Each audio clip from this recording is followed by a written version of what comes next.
Il y Jean, chapitre 5. Après cela, il y eut une fête juive et Jésus monta à Jérusalem. Or à Jérusalem, près de la porte des brebis, il y a une piscine qui s'appelle en hébreu Bethesda et qui a 5 portiques. Sous ces portiques un grand nombre de malades étaient couchés, des aveugles, des boiteux, des paralysés. Ils attendaient le mouvement de l'eau, car un ange descendait de temps en temps dans la piscine et agitait l'eau. Et le premier qui descendait dans l'eau après qu'elle avait été agitée était guéri, quelle que soit sa maladie. Là se trouvait un homme infirme depuis 38 ans. Jésus le vit couché et, sachant qu'il était malade depuis longtemps, il lui dit, « Veux-tu être guéri ?» L'infirme lui répondit, « Seigneur, je n'ai personne pour me plonger dans la piscine quand l'eau est agitée, et pendant que j'y vais, un autre descend avant moi. »« Lève-toi, lui dit Jésus, prends ton brancard et marche. » Aussitôt cet homme fut guéri.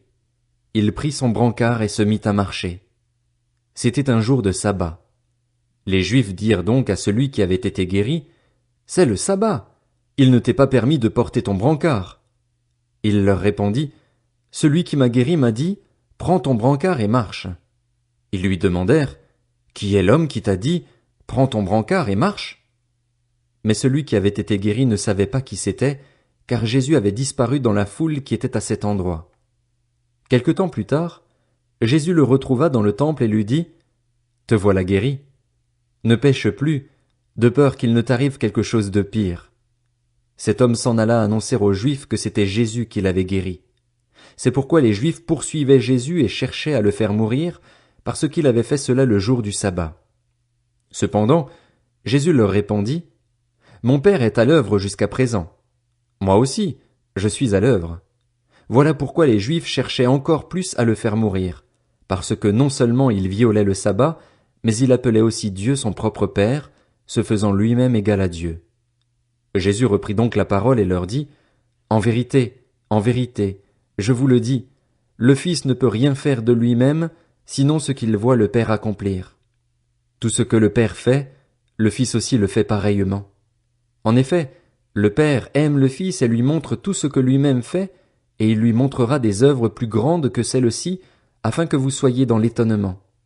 En effet, tout comme le Père ressuscite les morts et donne la vie, le Fils aussi donne la vie à qui il veut. Le Père ne juge personne, mais il a remis tout jugement au Fils afin que tous honorent le Fils comme ils honorent le Père. Celui qui n'honore pas le Fils n'honore pas le Père qui l'a envoyé. En vérité, je vous le dis, celui qui écoute ma parole et qui croit à celui qui m'a envoyé a la vie éternelle. Il ne vient pas en jugement, mais il est passé de la mort à la vie.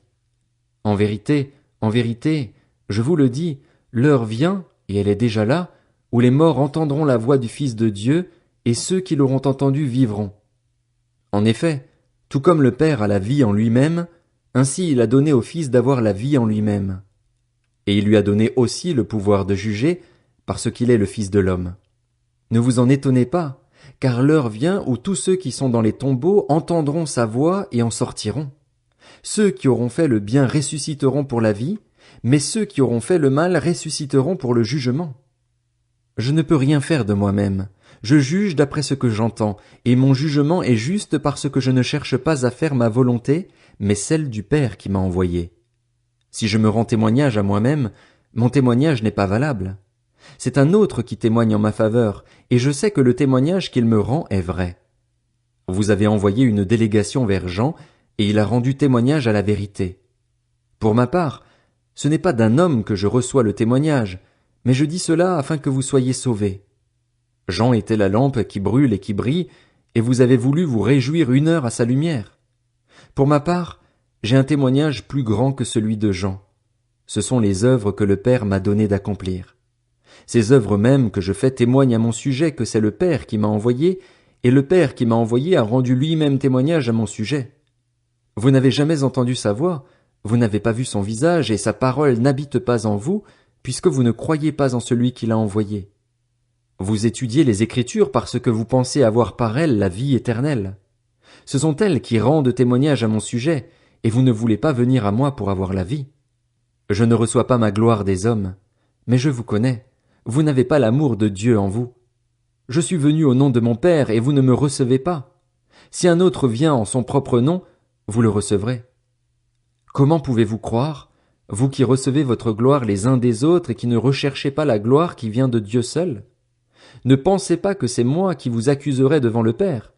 Celui qui vous accuse, c'est Moïse, celui en qui vous avez mis votre espérance. En effet, si vous croyiez Moïse, vous me croiriez aussi, puisqu'il a écrit à mon sujet. Mais si vous ne croyez pas à ses écrits, comment croirez-vous à mes paroles?